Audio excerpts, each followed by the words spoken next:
வணக்கம். நான் Krishna land survey இன்ஸ்டியூட்லேருந்து இன்னைக்கு உங்களுக்கு வீடியோவில் Lyca TS03 total station use பண்ணி எப்படி ரீசெக்ஷன் பண்ணுறதுங்கிறத காமிக்க போகிறோம். ஃபஸ்ட்டு நீங்கள் இன்ஸ்ட்ருமெண்ட் செட்டிங் கிளியராக பண்ணிக்கணும். உங்களுக்கு 2 ஃபீல்டில் 2 ரீசெக்ஷன் பண்ணுறதுக்காக 2 பெஞ்ச் மார்க் கொடுத்துருப்பாங்க.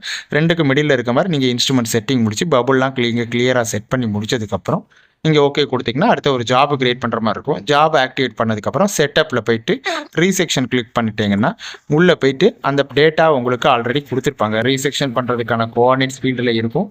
அதை நீங்கள் ஒன்று மேனுவலாக என்ட்ரு பண்ணணும், இல்லை ஆல்ரெடி இந்த ஜாப்பில் இருந்ததுன்னா லிஸ்ட்லேருந்து நீங்கள் என்ட்ரு பண்ணிக்கலாம். ஃபஸ்ட்டு பாயிண்ட் நீங்கள் என்ட்ரு பண்ணதும் ப்ரிசம் யூஸ் பண்ணி மெஷர் பண்ணிக்கோங்க. மெஷர் பண்ணி முடிச்சதுக்கப்புறம் டிஸ்பிளேல உங்களுக்கு மெஷர் மோர் பாயிண்ட்ஸ் கேட்கும். அதில் போயிட்டு 2வது பாயிண்டினுடைய கோஆர்டினேட்டை அதே மாதிரி என்ட்ரு பண்ணி நீங்கள் மெஷர் பண்ணணும். நீங்கள் 2 பாயிண்ட் மெஷர் பண்ணி முடித்ததுக்கப்புறம் இன்னொரு பேஜ் உங்களுக்கு டிஸ்பிளே ஆகும். அதில் உங்களுக்கு எவ்வளோ வேரியேஷன் எரர்ஸ் இருக்குங்கிறத ரைட் சைட் கார்னரில் காமிக்கும். நீங்கள் கம்ப்யூட் கொடுத்துட்டீங்கன்னா செட் ஆயிரும்.